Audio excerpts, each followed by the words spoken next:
Shalom. Selamat pagi Bapak Ibu jemaat kekasih Tuhan. Puji Tuhan, hari ini kita kembali diberi kesempatan dimanapun Bapak Ibu berada di rumah masing-masing.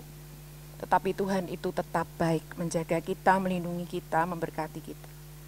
Seperti pemazmur berkata di dalam Mazmur 119 ayat yang kedua, berbahagialah orang yang memegang peringatan-peringatannya, yang mencari Dia dengan segenap hati. Bapak Ibu jemaat kekasih Tuhan, mari kita bersama-sama datang kepada Tuhan. Kita berbahagia, kita memiliki keyakinan yang teguh di dalam Tuhan. Berpasrah sepenuhnya menghadapi hidup yang Tuhan anugerahkan kepada kita. Mari bersama-sama kita menyanyikan pujian ini dengan penuh sukacita.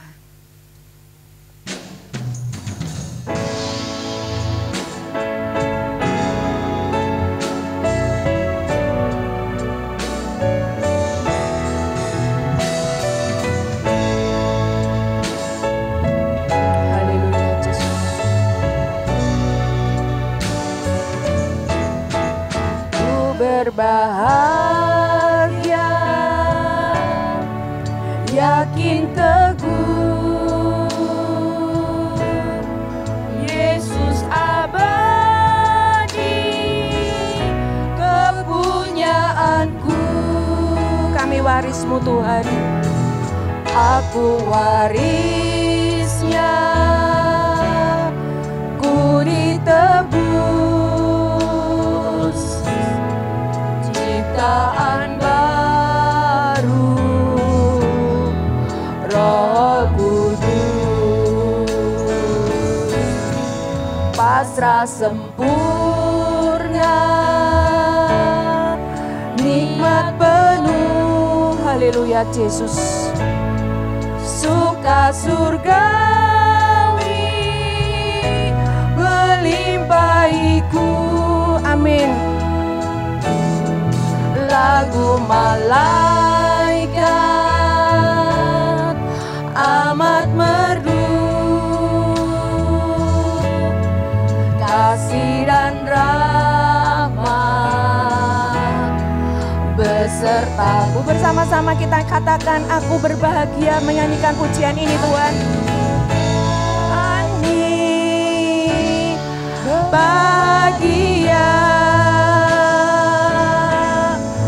memuji Yesus selamanya. Aku bernyanyi bahagia, memuji Yesus selamanya. Baik, ketiga, pasrah serahkan diri penuh dalam Tuhan, hatiku teguh dalam Tuhanku, hatiku teguh, amin Tuhan. Sambil menyongsong kembalinya,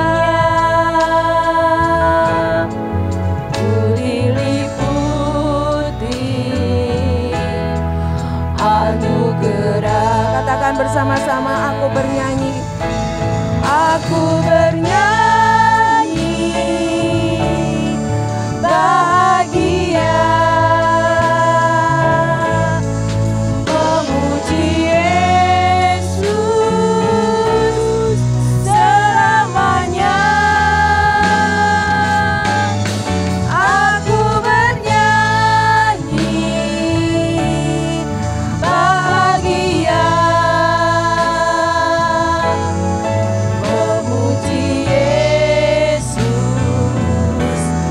selamanya. Katakan bersama-sama, aku bernyanyi, aku bernyanyi bahagia, haleluya Tuhan. Biar Engkau hadir di tempat kami masing-masing. Engkau tahu Tuhan, hanya Engkau yang patut kami tinggikan selamanya. Amin.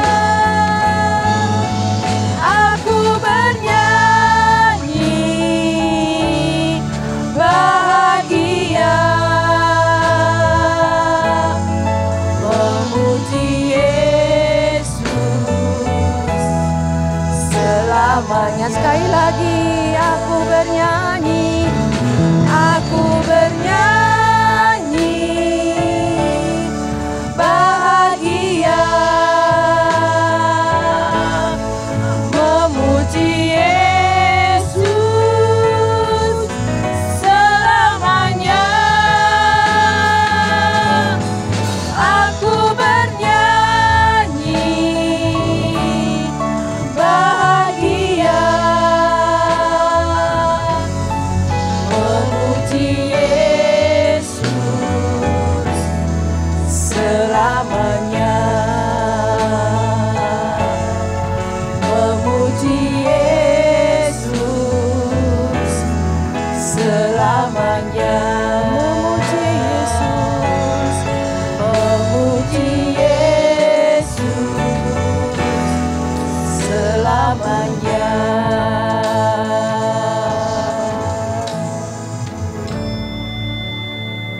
Kami tahu Tuhan, Engkau ada di tempat kami saat ini. Engkau ada di tengah-tengah kami, di jemaat Tuhan yang Engkau kasihi. Tuhan, Engkau melawat kami. Tidak ada satupun kebahagiaan yang ada di dalam dunia ini tanpa Engkau Tuhan. Terima kasih Tuhan, Engkau telah memilih kami.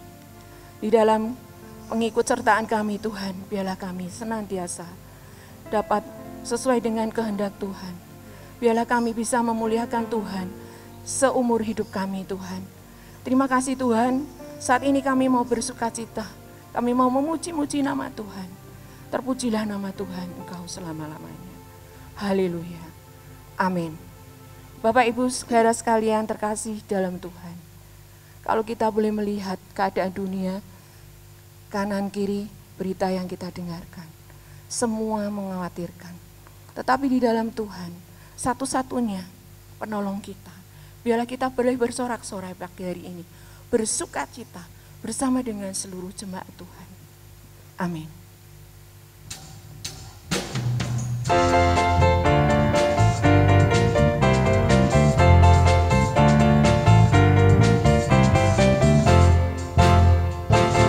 Biar bumi akan berlalu, biar bulan tak bercahaya lagi, biar langit akan bergoncang, matahari tak bersinar lagi. Tetapi Tuhan Yesusku tak pernah ingkar janji. Semua yang difirmankannya pasti akan digenapi. Katakan sekali lagi, biar bumi akan berlalu, bumi akan berlalu, biar bulan tak bercahaya lagi, biar langit akan bergoncang, matahari tak bersinar lagi. Tetapi Tuhan Yesusku tak pernah ingkar janji.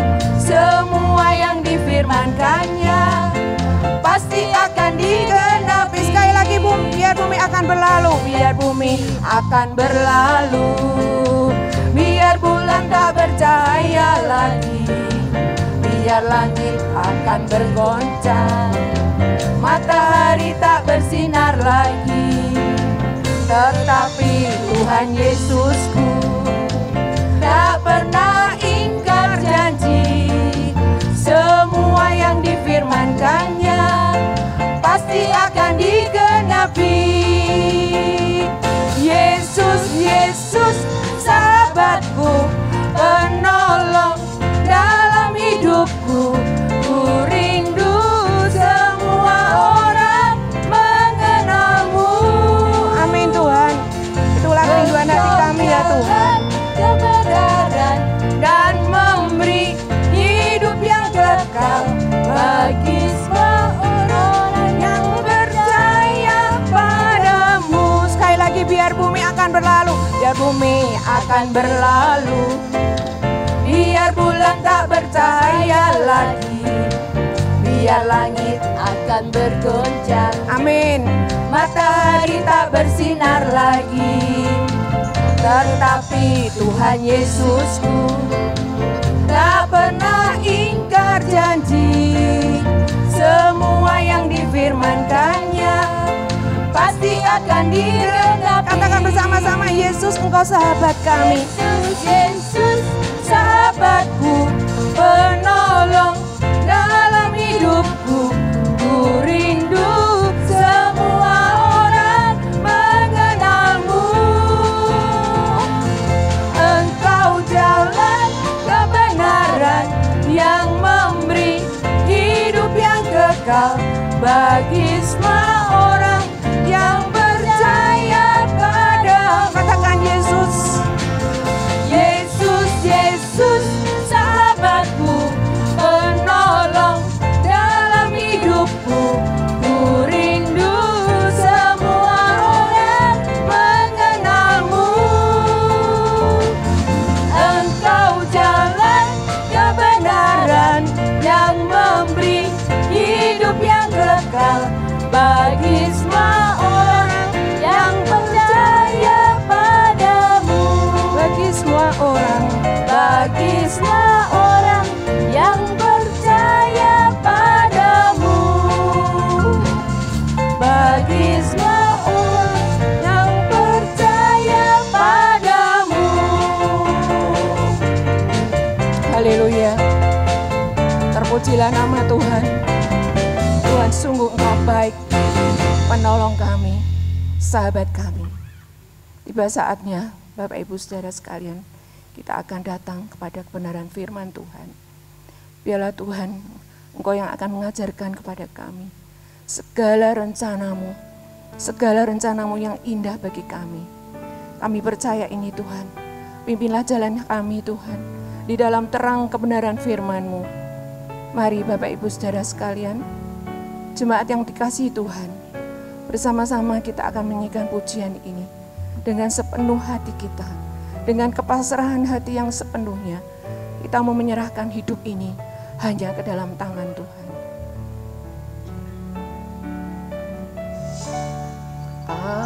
Ajarku mengerti segala rencanamu.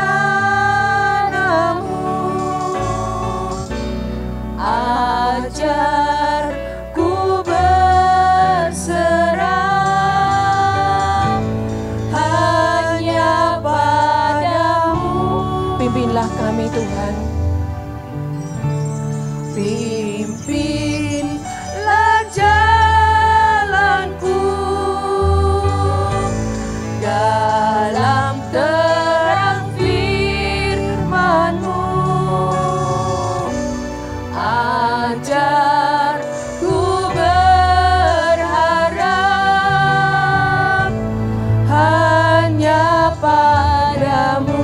Bapak Ibu katakan, Bapa, Engkau sungguh baik. Bapakku, ajaib segala rancangan-Mu. Benar Tuhan, Engkau sungguh ajaib. Tuhan, Haleluya Yesus. heran perbuatanmu.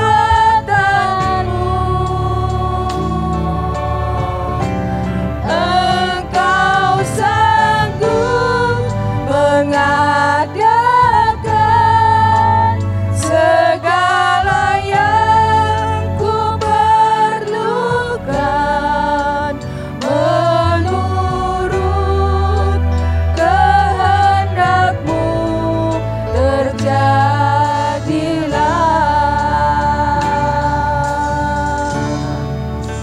Jatuh mengerti Ya Tuhan, inilah doa kami Tuhan. segala Engkau mengajarkan kepada kami untuk kami boleh percaya sepenuhnya di dalam kehidupan yang Engkau berikan ini Tuhan. Sebuah anugerah yang tidak boleh kami sia-siakan Tuhan. Sungguh Tuhan, Engkau baik. Rancangan yang indah telah Engkau sediakan untuk kami, anak-anak-Mu Tuhan.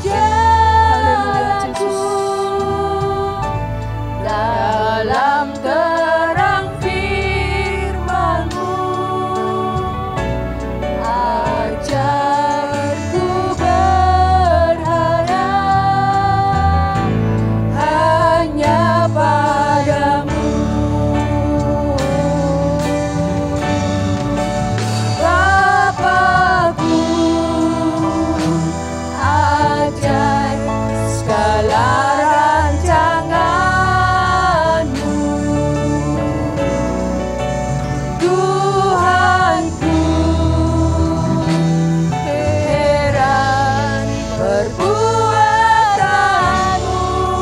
Engkau sanggup mengadakan apa yang kami perlukan ya Tuhan. Sanggup mengadakan segala yang ku perlukan menurut kehendak-Mu terjadi. Katakan sekali lagi, Bapak, Engkau ajaib untuk kami Tuhan. Bapakku ajaib, segala rancangan-Mu. Kami takjub, kami heran, sungguh Engkau baik Tuhan terhadap kami, karya-karya yang Kau lakukan setiap kami Tuhan. Engkau sanggup mengadakan segala yang ku perlukan menurut kehendak-Mu terjadilah. Menurut kehendak-Mu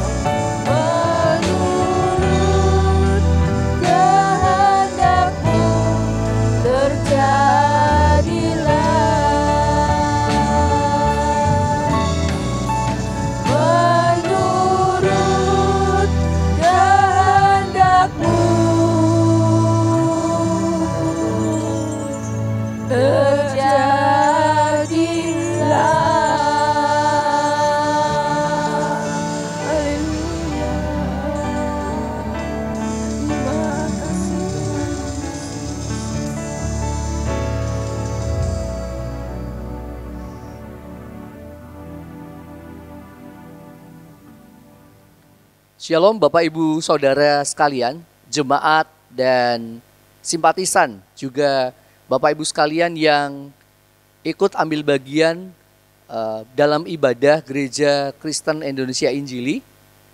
Selamat pagi, bersyukur kalau hari ini kita bisa bersama-sama berkumpul meskipun secara virtual ya. Kita boleh diberikan kesempatan menghadap Tuhan dalam ibadah kita. Kita akan merenungkan bagian firman Tuhan. Sebelumnya mari kita berdoa terlebih dahulu. Bapa di surga, terima kasih karena Engkau memberikan bagi kami kesempatan untuk merenungkan firman-Mu. Kami berdoa supaya kalau hari ini kami mau merenungkan firman-Mu, Roh Kudus menolong kami untuk memahami dan berbicara kepada kami hari ini. Kami menyerahkan waktu ini kepadamu Tuhan, di dalam nama Tuhan Yesus kami berdoa. Amin. Tema kita hari ini adalah Ini Aku, Utus Aku. Sebuah tema yang menarik yang akan kita renungkan dari beberapa ayat yang akan kita baca hari ini. Ayat bacaan kita sebetulnya terambil dari Keluaran 3 secara keseluruhan dan Keluaran 4. Tapi saya mengajak kita membaca lanjutannya justru. Keluaran 5 ayat 22 dan Keluaran 8 ayat 12. Saya akan bacakan Keluaran 5 ayat 22, begini bunyi firman Tuhan. Lalu Musa kembali menghadap Tuhan.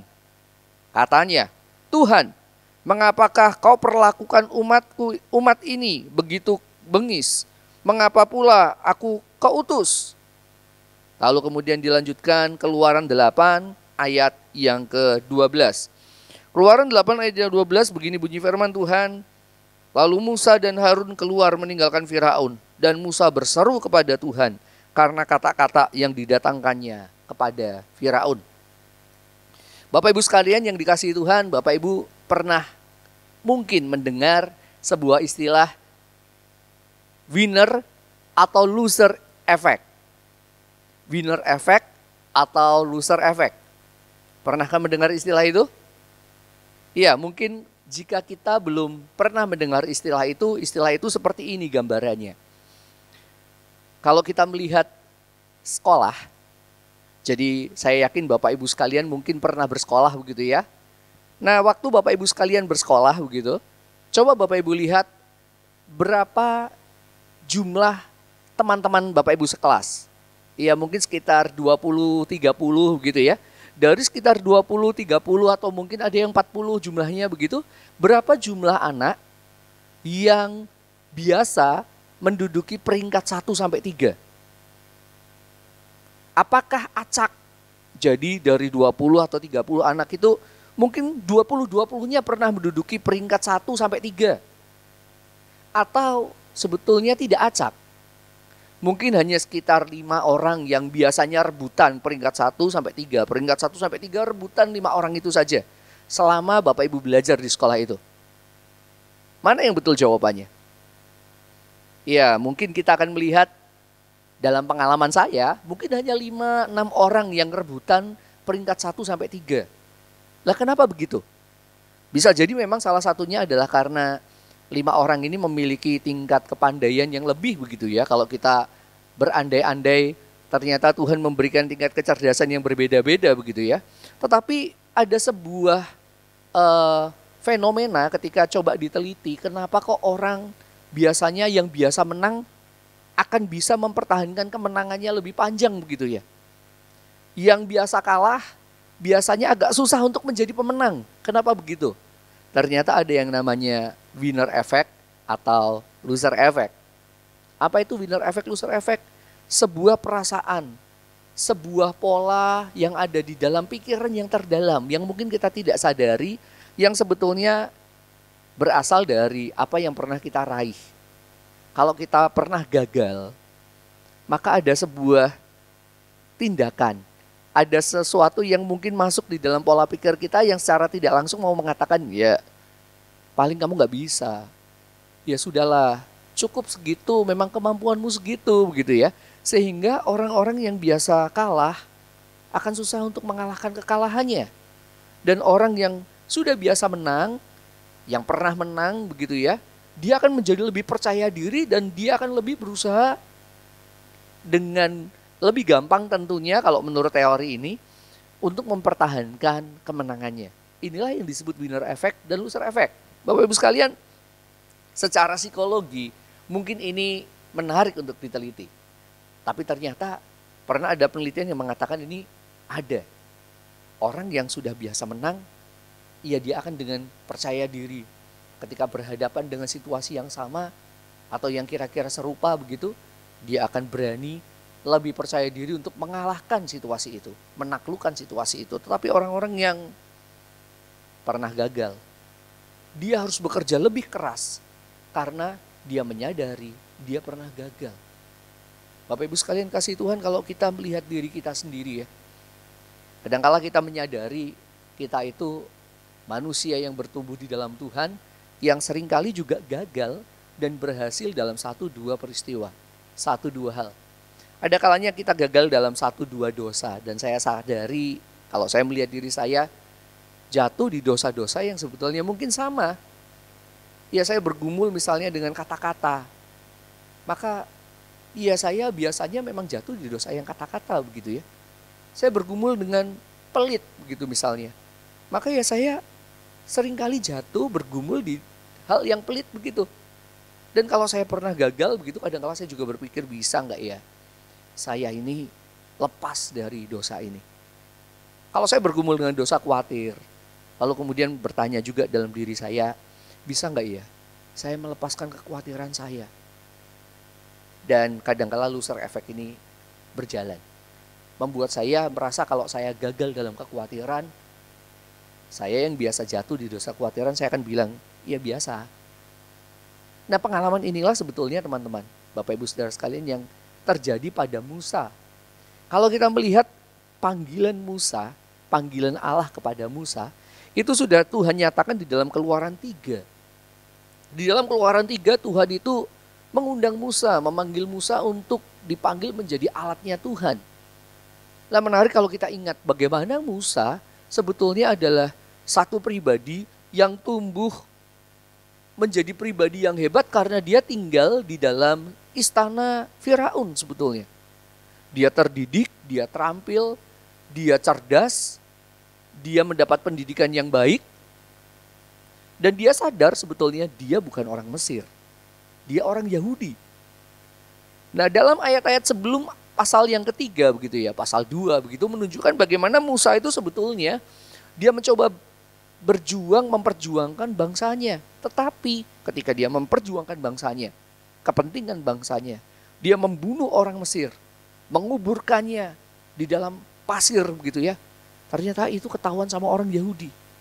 Dan ketika dia mencoba melerai dan menyelamatkan orang Yahudi tidak berterima kasih kepadanya.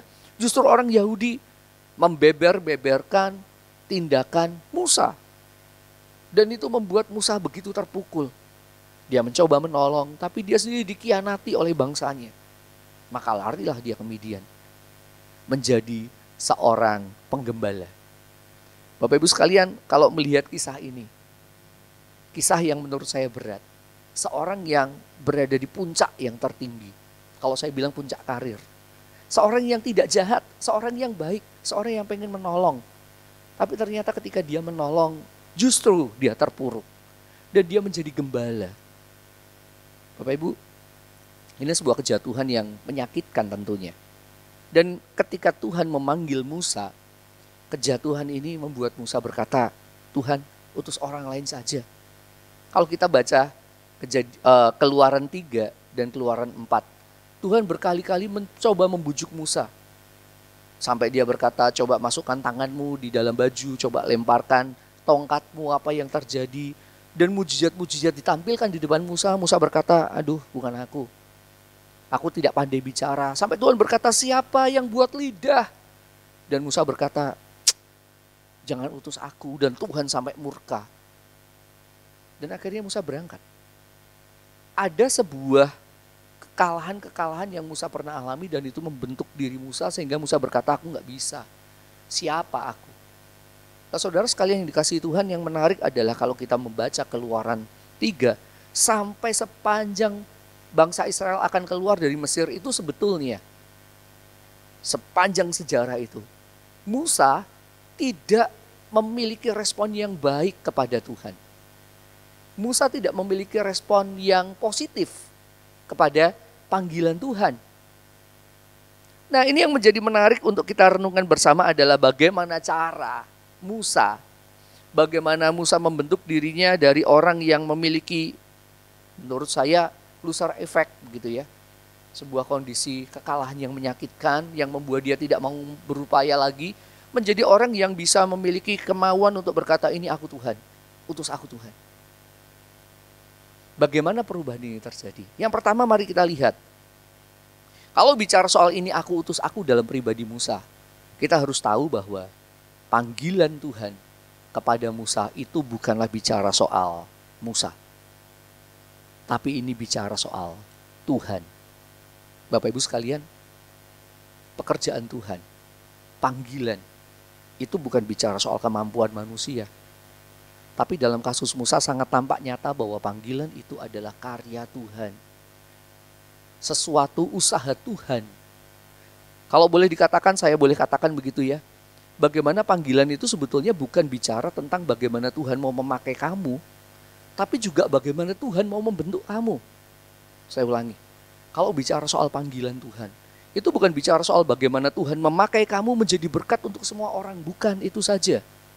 Tetapi ternyata dalam kasus Musa, dan mungkin dalam kasus kita semua, ketika Tuhan berkata, aku memanggil kamu, aku mengutus engkau, itu bicara soal aku mau membentuk engkau juga. Bukan soal aku mau memakai kamu saja, tapi aku mau membentuk kamu. Bapak Ibu sekalian dikasihi Tuhan, kalau kita melihat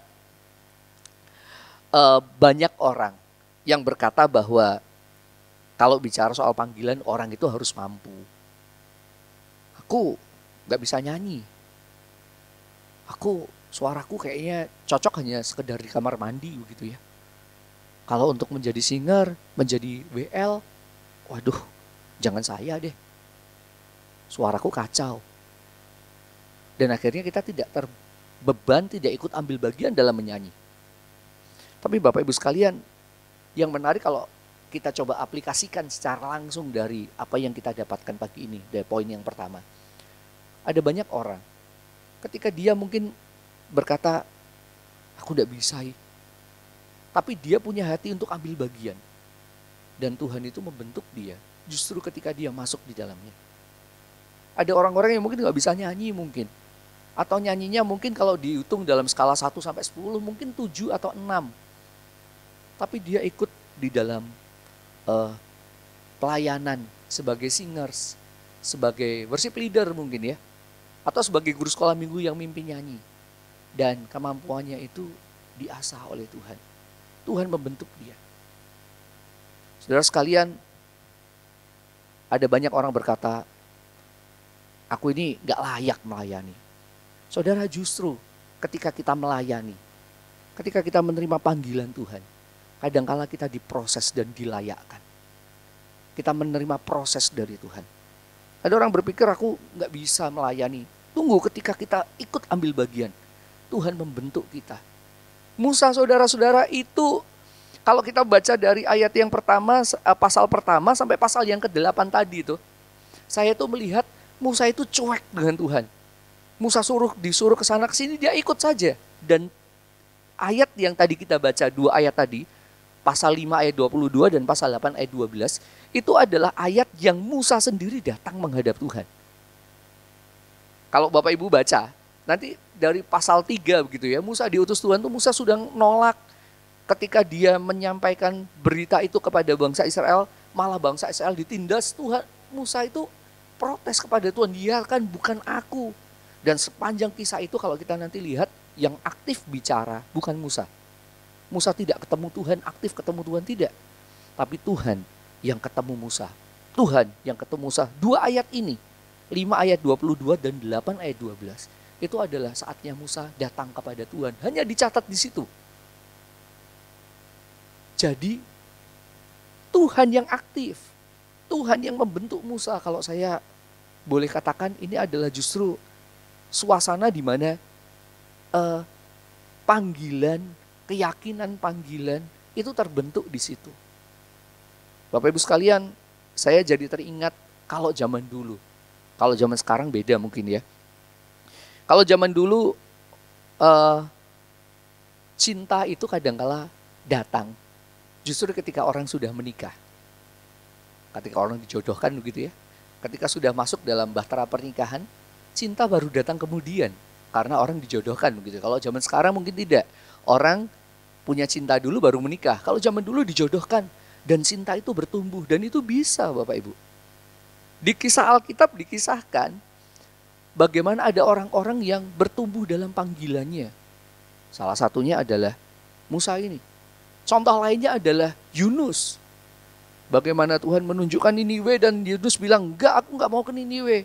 Tapi ketika dia berada di Niniwe, dia dibentuk Tuhan. Dia dibentuk Tuhan justru dalam panggilannya.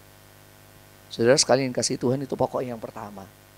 Bahwa bicara soal panggilan itu bukan bicara soal kita yang kuat, kita yang mampu.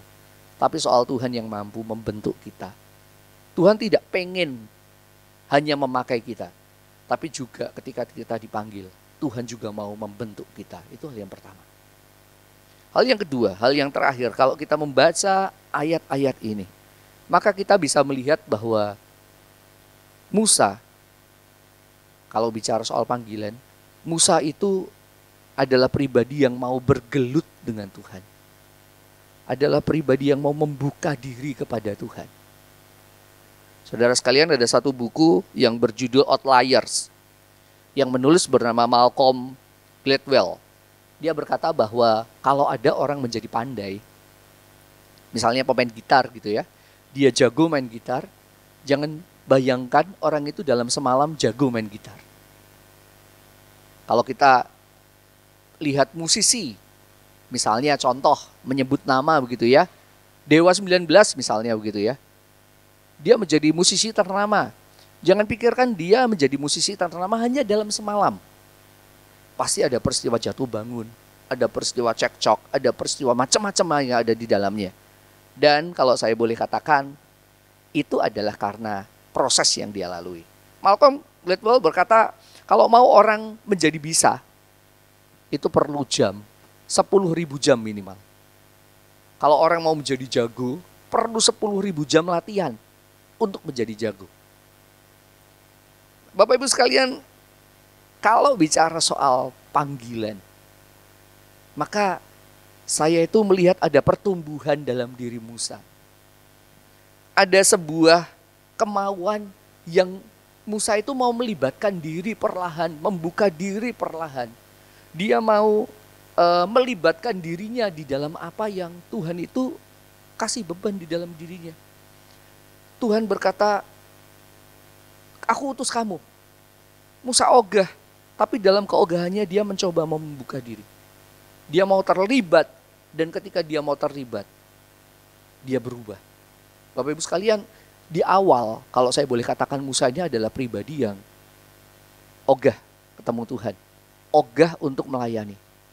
Tapi itu justru ketika kita lihat perjalanan dari Mesir menuju ke Kanaan, Musa itu bertumbuh menjadi orang yang dekat dengan Tuhan. Bukan cuma dekat dengan Tuhan, ketika saudara-saudara Musa memberontak terhadap Musa, maka Tuhan berkata, dengan muka dan muka, aku tuh ngobrol dengan Musa. Begitu dekatnya aku dengan Musa. Kamu berani-beraninya dengan Musa. Saudara, padahal awalnya Musa itu tidak mau mendekat ke Tuhan. Bayangkan tuh, sampai Keluaran 8 itu. Itu cuma 2 kali loh. Keluaran 5, dia datang protes. Keluaran 8, dia baru datang berdoa. Dia tidak mau mendekat, tapi dalam perlahan-lahan di perjalanan bertumbuhlah yang namanya kedekatan dia dengan Tuhan. Berubahlah dia perlahan-lahan. Saudara sekalian, kenapa demikian? Karena Musa membuka dirinya, melibatkan diri dalam pelayanan. Musa mau dibentuk. Saudara, kalau yang pertama tadi bicara soal panggilan, itu bicara soal bagaimana Tuhan bekerja. Maka yang kedua bicara soal bagaimana Musa membuka hati kepada Tuhan. Saudara, pertanyaan kita renungan hari ini adalah, seberapa kita mau membuka hati kita kepada Tuhan? Seberapa diri kita mau membuka diri terhadap sapaan-sapaan yang Tuhan berikan bagi kita? Sapaan-sapaan yang mungkin kita alami dalam pelayanan-pelayanan kita. Seberapa kita mau dibentuk? Seberapa kita mau membuka diri kita untuk boleh diarahkan oleh Tuhan? Saudara sekalian, mungkin ada banyak ibadah kita alami. Tapi berbeda antara ibadah yang kita alami itu dengan mencoba mendalami. Mungkin kalau ada hamba Tuhan berkata begitu ya, itu habis itu lalu. Tapi seberapa kita mau merenungkan itu di dalam diri kita?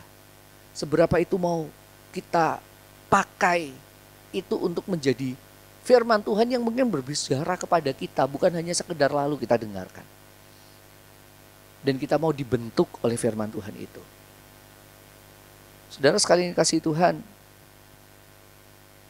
banyak orang mungkin mengikuti ibadah, tapi mungkin sedikit orang yang sungguh-sungguh mendengar, apalagi berubah oleh kebenaran firman Tuhan itu. Sehingga banyak orang mungkin datang ibadah, tapi loser effect masih dialami. Nah, mari kita hari ini belajar bagaimana ketika Allah bekerja memanggil kita, kita mau terlibat di dalam pelayanan. Tapi kita juga mau membuka hati kita, dibentuk, diarahkan oleh Tuhan, dikikis oleh Tuhan, dibimbing oleh Tuhan. Saudara sekalian,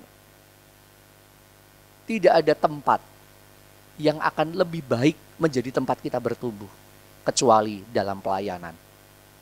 Saya ulangi, tidak ada tempat di mana kita bisa bertumbuh lebih baik kecuali dalam pelayanan. Karena di dalam pelayanan kita dibentuk, diarahkan.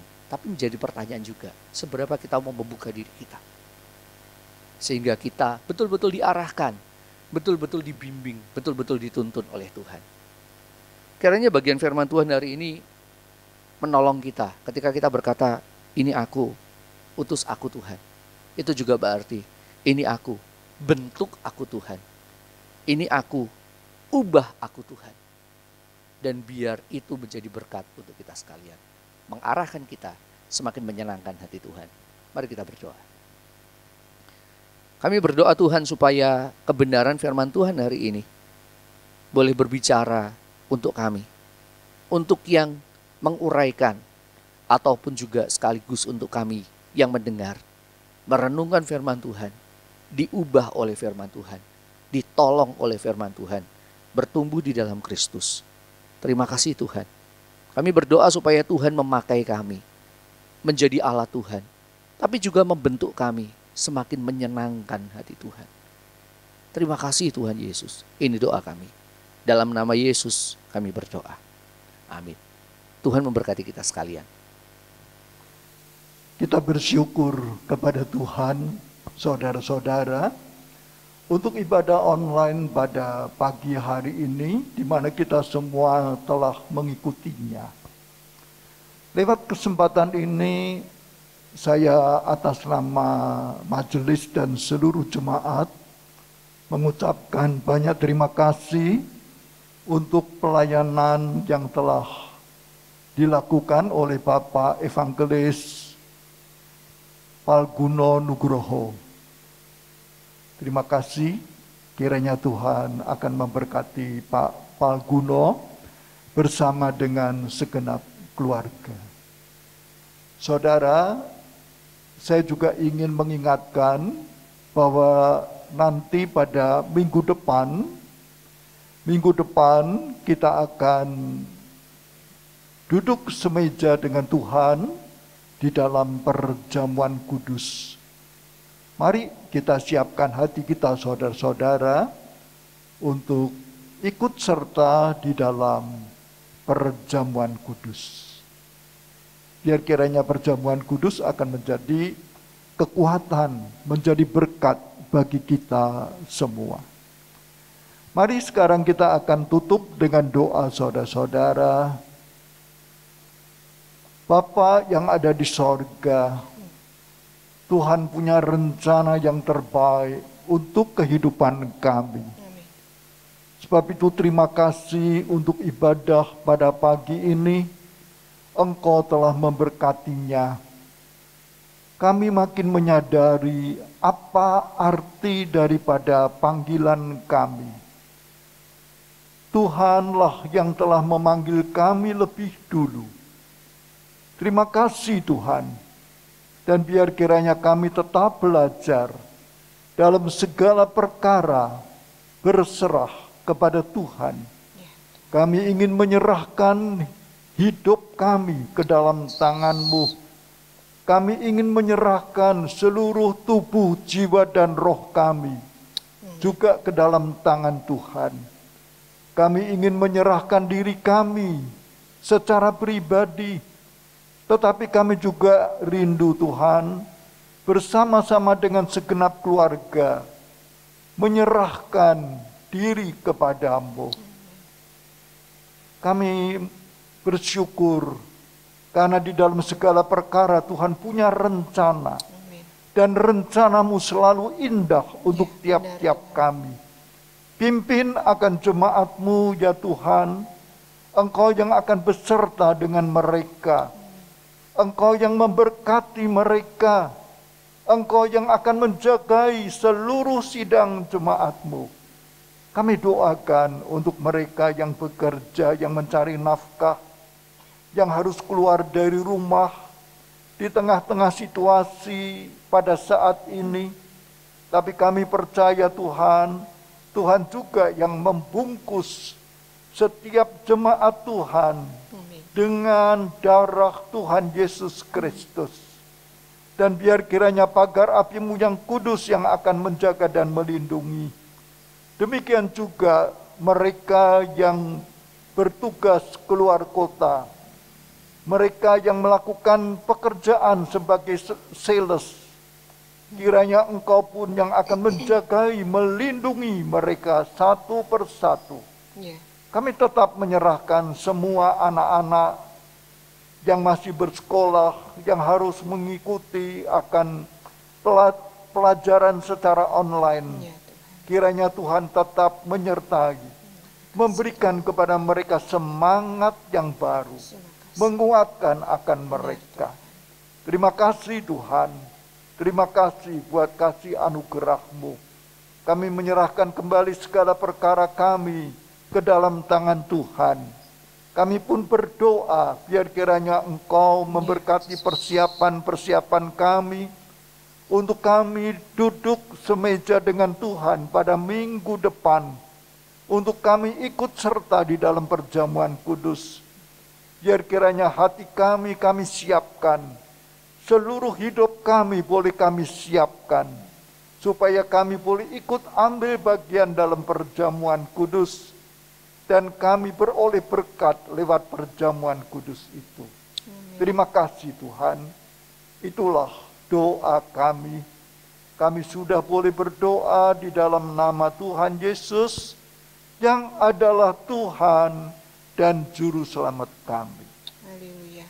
Sekarang saudara-saudara jemaat, tadahkan hati saudara di hadapan Tuhan, dan terimalah akan berkat Tuhan.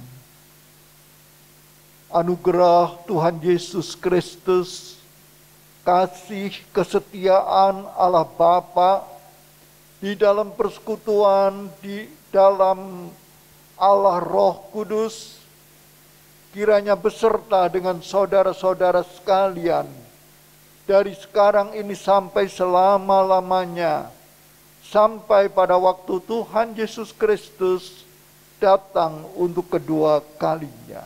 Amin. Amin.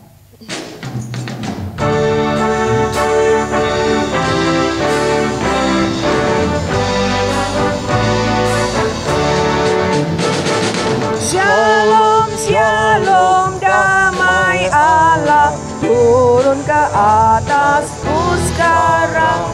Shalom, shalom, damai Allah sekarang dan selamanya.